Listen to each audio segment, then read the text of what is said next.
এক মাস পর আবার আজ হেয়ার কাটিং করতে চলে যাচ্ছি। প্রতি এক মাস ছাড়া ছাড়াই আমার হেয়ার কাটিং করতে হয়, তাই ফতেপুরের রাস্তা থেকে গরুয়াটা ধরে হেয়ার কাটিং করতে চলে যাচ্ছি। আসসালামু আলাইকুম, আমি শাকলিন, আপনি দেখছেন শাকলিন ব্লগ।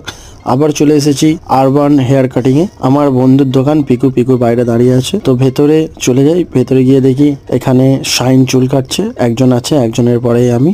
একটু অপেক্ষা করি, অপেক্ষা করার পর আমার হেয়ার কাটিং করার পালা চলে আসবে। এই ব্লগে ছোট্ট করে একটি গান দেওয়া যাক, ট্রেন্ডিং গান। তো অলরেডি শাইন আমার চুল কাটিং করতে শুরু করে দিয়েছে, অনেকটা পেছনের দিকে সাইডগুলো কাটাও হয়ে গেছে।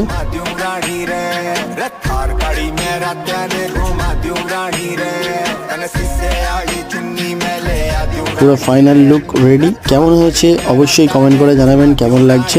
শাইন খুব যত্ন সহকারে চুল কাটে, অবশ্যই একবার হলেও এসে ভিজিট করবেন। ভিডিও ভালো লাগলে অবশ্যই লাইক সাবস্ক্রাইব করে দেবেন, চ্যানেলে নতুন থাকলে অবশ্যই সাবস্ক্রাইব করে দেবেন, আর ভিডিও ভালো লাগলে অবশ্যই লাইক করে দেবেন, আর দেখতে থাকবেন শাকলিন ব্লগ।